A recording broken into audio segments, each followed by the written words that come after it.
Ok, bah moi c'est François et je suis à l'ENSAL à Lyon en L3. Et ben tout pareil sauf que je m'appelle Anna.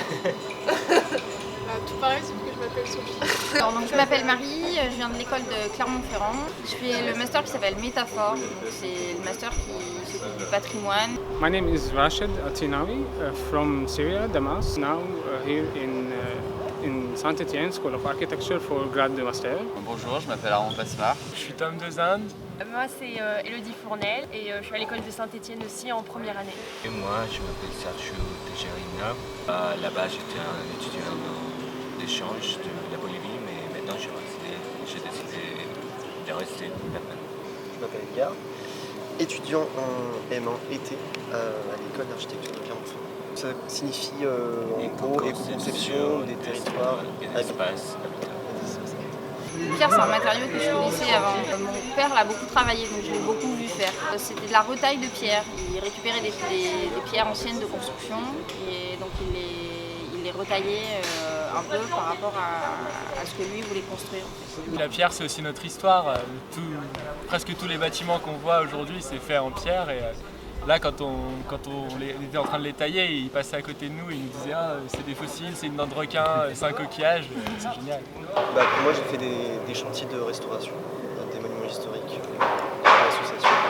Donc j'ai un petit peu travaillé la pierre, mais surtout en maçonnerie, pas trop en taille de pierre. Moi j'ai fait un projet de logement où j'utilisais la pierre et où du coup j'avais pas mal bossé sur le bouquin de Pérodin, Construire en pierre de taille.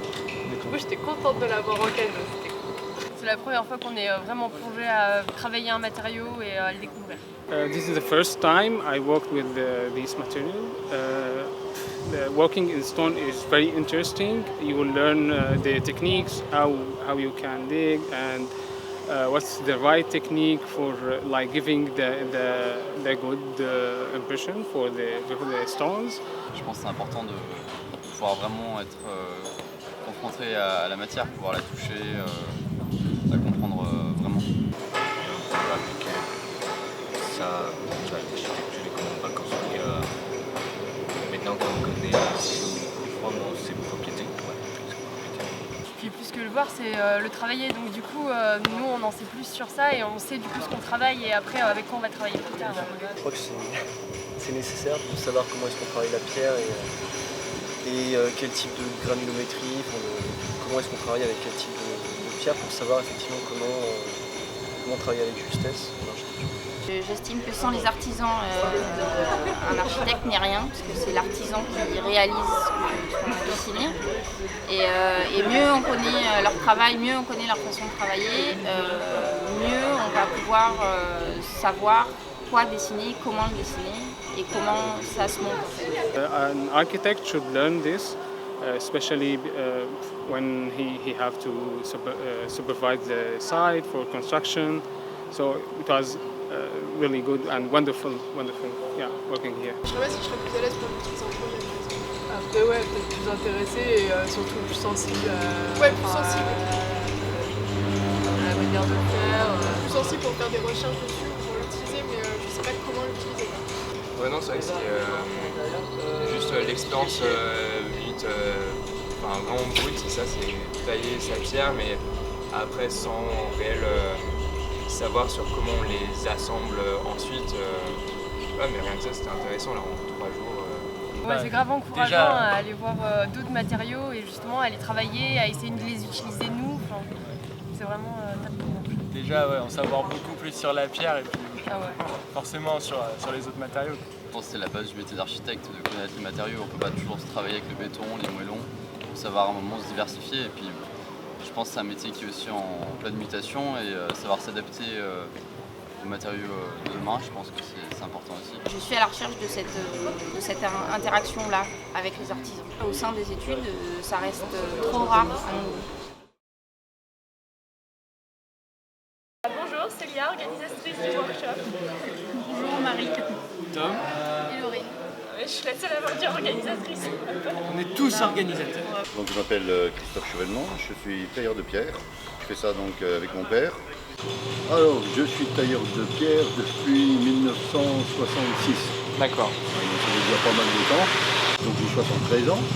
Ma formation, c'est les arts appliqués. À 21 ans, c'est pour ça que les arts appliqués, ça veut que je fasse quelque chose d'un petit peu plus concret, on va dire. Et c'est là que j'ai découvert la taille de pierre, grâce à mon professeur de sculpture qui lui m'a un peu poussé là-dessus. Donc, j'ai découvert la taille de pierre et immédiatement j'ai découvert ces matériaux qui me convenaient le plus. Voilà, puis après j'ai travaillé pour différentes entreprises, j'ai travaillé à différents endroits en France. Et après je me suis mis à mon compte 5-6 ans plus tard, une première fois, ça n'a pas marché. J'ai repris du travail, après une deuxième fois, je me suis mis à mon compte depuis 1971, et là, ça n'a pas arrêté jusqu'à maintenant. On fait la formation toute l'année, donc on forme des jeunes et des moins jeunes, des filles et des garçons, des lettrés et des moins lettrés, et on fait de telle manière à mélanger les uns les autres. Par exemple, cette année, on a déjà eu 3 architectes diplômés et d'autres qui n'avaient aucun diplôme, qui avaient commencé à travailler à l'âge de 14 ans. Et en mêlant les deux, les très intellectuels aident les plus manuels et inversement. Moi, peut-être l'essentiel de mon expression dans la taille de pierre, c'est de faire des choses qui peuvent être plutôt relativement humbles. J'aime bien ce côté un petit peu presque anonyme qu'on peut avoir dans la pierre. J'ai toujours été intéressé plutôt par le travail d'équipe, même si je fais des choses qui peuvent être appelées plus création personnelle. Ça n'a pas vraiment d'importance. C'est comme une expression musicale que je vais mettre dans la pierre, dans une association que je vais avoir avec certaines pierres. Mais ce qui m'intéresse le plus, c'est la taille de pierre d'une façon relativement simple et qui pour moi sera relativement élevée, comme la construction cistercienne par exemple. Tu vois. La construction cistercienne, dans ce qu'elle va avoir d'épuré, qui est pour moi des fois plus proche de la sculpture que d'une ornementation très chargée. C'est ce que j'aime bien dedans. Et de fil en aiguille, c'est comme ça qu'on a créé le mini-centre de formation où on est à Saint-Antoine, ça fait 26 ans, un peu pour donner la possibilité aux uns et aux autres de trouver un moyen d'expression que moi j'ai trouvé il y a plus longtemps. Déjà, on est dans un pays où il y a énormément de patrimoine, donc le fait de le faire vivre et puis perpétuer, c'est très très important. Donc connaître quelque chose simplement pour soi, ça vaut pas le coup. Par contre, le retransmettre, ça c'est génial. C'est très agréable à faire. Il y a un changement depuis une dizaine d'années, c'est que d'une part, il y a moins d'argent au niveau des collectivités, donc celles et ceux qui veulent faire ce métier-là dans une démarche d'aller travailler dans les monuments historiques sont un peu déçus, parce qu'il y a moins de travail. En même temps, on sait très bien que dans les moments de crise ou les moments un peu moins marrants financièrement, l'écart entre les très pauvres et les très riches augmente. Donc, ce qui remplace actuellement les collectivités, ce sont les individuels qui ont beaucoup d'argent, qui ont tendance à venir nous chercher pour créer ou pour restaurer des choses. Ayant beaucoup d'argent, ils peuvent se permettre d'aller très très loin dans les moulures, dans les ornementations et ainsi de suite, avec des choix de pierres qui peuvent être beaucoup plus chers que si on prenait des pierres tendres et qui elles sont vraiment peut-être des fois 10 fois moins chères. D'autre part, il y a un changement dans les esprits qui est que avant on avait beaucoup de couples, même de jeunes couples, qui voulaient des choses en pierre, mais pas automatiquement dans une idée de les garder longtemps, parce qu'ils savaient qu'arrivé à un certain âge, ils allaient être mis dans les hospices. Maintenant ça change, donc on recommence à avoir des gens qui veulent créer par exemple des maisons, carrément les faire construire, dans un but après de les garder et pour eux, puis leurs enfants, puis leurs petits-enfants. Donc ils nous demandent des choses qui vont perdurer. Et ça c'est un grand changement. Ça veut dire que ce soit en art traditionnel ou contemporain, on peut vraiment arriver à faire des choses qui peuvent durer. Donc je pense que l'utilisation, comme à partir du moment où il y a eu les moellons, les maisons Bouygues, les maisons Merlin et tout ça, ça c'est fini et c'est tant mieux parce que c'était vraiment des cages à lapins comme disait Coluche. Et si maintenant on revient avec des matériaux nobles comme celles et ceux que vous travaillez ici, ça c'est une très très bonne chose positive. Puis après, nos bases, c'est la base du travail qu'on peut trouver dans tous les travaux qui nous sont proposés, restauration du patrimoine, création, travaux chez des particuliers, un peu en accord avec différents matériaux qui maintenant sont plus dans le domaine de l'éco-construction, c'est un domaine qui nous intéresse bien, qui va bien avec, et la pierre en tant que matériau naturel très ancien, elle a tout à fait sa place.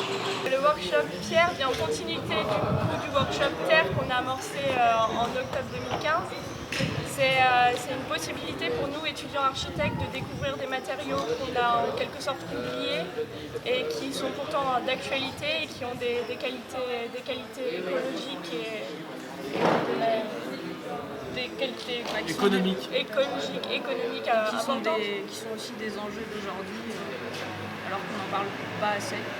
On a envie d'aller voir par nous-mêmes ce que ça pourrait être. On découvre rien en fait, on s'attache seulement à réemployer des matériaux qui étaient employés, qui ont été oubliés, malheureusement quelque part. La pierre effectivement c'est comme matériau, géomatériau extrêmement naturel, on ne peut plus naturel et durable par excellence en fait, c'est vraiment le matériau, si c'est pas le plus écologique, en tout cas il est dans le top 3 des matériaux les plus écologiques. Matériaux qu'on a complètement oubliés par perte des savoirs et par l'avènement du béton, hein, sans critiquer le béton outre mesure, il n'y a pas besoin de ça. C'est un matériau qui permet effectivement des constructions complètement écologiques, locales, avec un savoir-faire local, donc avec tous les avantages qu'il y a d'un point de vue environnemental déjà, évidemment, social et économique pour les économies locales précisément, et qui permet de redévelopper, redécouvrir des savoir-faire qui ont été oubliés avec le temps, et des matériaux qui sont, comme je dis, écologiques, éco-logiques, éco-raisonnés, qui sont très adaptés à leur milieu, au milieu où ils sont utilisés, et qui s'y adaptent pleinement et qui sont faits pour en fait. Là, le but était que chacune et chacun puisse prendre connaissance du matériau pierre, se rendre compte qu'il était différent par exemple de la terre ou du bois, ce sont vraiment les trois matériaux nobles naturels, et avec toujours une vision d'architecte, donc si possible d'aller au plus loin des possibilités communes, collectives, dans le sens que comme vous êtes 50, le fait est d'essayer de créer et des choses collectives et des choses individuelles. Ce qui fait que la finalité, on va essayer de faire cette fameuse plate-bande donc avec 7 pièces, de telle manière que sur chacune d'entre elles on puisse marquer le terme Imhotep en ornementation, là de façon un petit peu plus individuelle, le tout sur une œuvre collective. C'est extrêmement intéressant parce que nous, notre but encore une fois, c'est un travail collectif. Et là, dans ce groupe, on ressent tout à fait cette idée de collectivité. Le travail qu'on leur fait faire, pour certains, la plate-bande. La plate-bande, c'est intéressant parce que c'est plusieurs morceaux à appareiller, donc il faut vraiment avoir cette pensée collective. Et là, c'est ce qu'on a trouvé dans l'ensemble, c'est vraiment bien. Pour nous, c'est très riche, très intéressant de se retrouver dans des ambiances comme ça, qu'on a de temps en temps. On ne les a pas continuellement, mais on les a vraiment de temps en temps. Et le fait d'ouverture dans le milieu des gens qui, déjà, dans leur approche de l'architecture, appréhender déjà pas mal de différentes techniques dans les matériaux, ça les ouvre vraiment bien à ce qu'on fait. Donc c'est parfait. Pour nous, c'est bien, c'est l'idéal. Alors on a trouvé que déjà c'était très responsable, très adulte. Et même si parmi vous, on voit des jeunes et des moins jeunes, les différents groupes font que ensemble, on peut faire quelque chose. C'est-à-dire qu'on voit qu'il y a une certaine émulation qui fait que les aînés parmi vous aident en étant les exemples. Et puis on voit bien que là où les jeunes vous regardent ou des choses comme ça. Donc ça c'est très très bien, qu'il y ait différentes écoles et différents âges. C'est une très bonne chose. Je crois que c'est effectivement une action extrêmement pertinente et légitime parce que face à la virtualisation, à l'informatique, presque à outrance aujourd'hui en école d'architecture, avec le BIM, qui est une nécessité, il est important que les étudiants retrouvent la sensualité du matériau, l'échelle 1, pouvoir travailler le matériau et travailler la pierre. Aujourd'hui, non plus dans une vision, je dirais, presque fasciste, mais la pierre comme matériau d'avenir, c'est extrêmement important. Et la deuxième chose que je voudrais féliciter, c'est l'initiative étudiante, c'est-à-dire cette capacité d'organiser cette pédagogie de fait, en faisant appel à des compétences, des compagnons, en faisant appel à la structure des grands ateliers de l'IDABO, avec toutes ces capacités d'accueil, faire ce workshop qui est proposé à plusieurs étudiants de plusieurs écoles, puisque sont présents Clermont-Ferrand, Lyon, bien sûr Saint-Étienne. Et je crois que c'est ces deux choses-là qui sont extrêmement pertinentes et qui ont beaucoup de sens aujourd'hui dans le cursus d'un étudiant en architecture. C'est eux l'avenir en fait, hein, ces étudiants en architecture qui feront l'architecture de demain. Et c'est à eux de s'intéresser précisément et de voir ce que sont les matériaux les matériaux dans tout leur ensemble, qu'ils fassent du béton, du bois, de la pierre, de la terre, tous les matériaux en fait. Il n'en existe pas 2 ou 3, non, il y en a des dizaines, des centaines de mises en œuvre différentes. C'est à eux de le faire en fait. Et c'est à eux de se confronter à ça précisément et d'avoir les mains dedans en fait, et de connaître ces matériaux pour au moins envisager leur utilisation. Que le matériau ne soit pas une contrainte ou ne découle pas juste d'un dessin en fait. Que le matériau soit vraiment soit un choix raisonné, un choix soit choisi et encore une fois dans un souci écologique en fait. C'est quelque chose qui appartient à l'architecte en fait, c'est le choix de l'architecte. Le choix du matériau c'est le choix de l'architecte et pas du bureau d'études.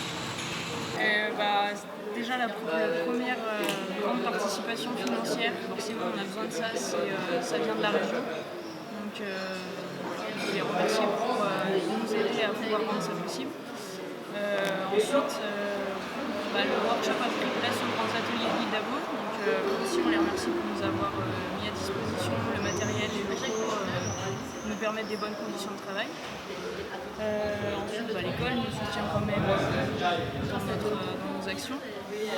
Après forcément Claude et Christophe qui ont encadré le workshop. Avec brio. Ouais, vraiment avec brio. Et ensuite, c'est porté un peu par l'association Imhotep, qui est une association d'architecture solidaire à l'école d'archi. Donc là aussi, ça a permis de lancer l'organisation. Et après... Merci aux organisateurs. Oui, aux organisateurs. Il y a Morgane Bédier qui nous a beaucoup aidé dans l'école aussi. Tout ce qui est lien avec justement la subvention de la région et l'application aux grands ateliers. Merci aux fournisseurs d'outils. Ouais. Même s'il y a eu un petit couac, mais ça a été cool de pouvoir traiter avec des pros. Merci à ceux qui ont fait les tote bags, parce que chaque participant est reparti donc avec les outils avec lesquels il a taillé. L'idée c'était d'avoir un petit sac pour compacter tout ça.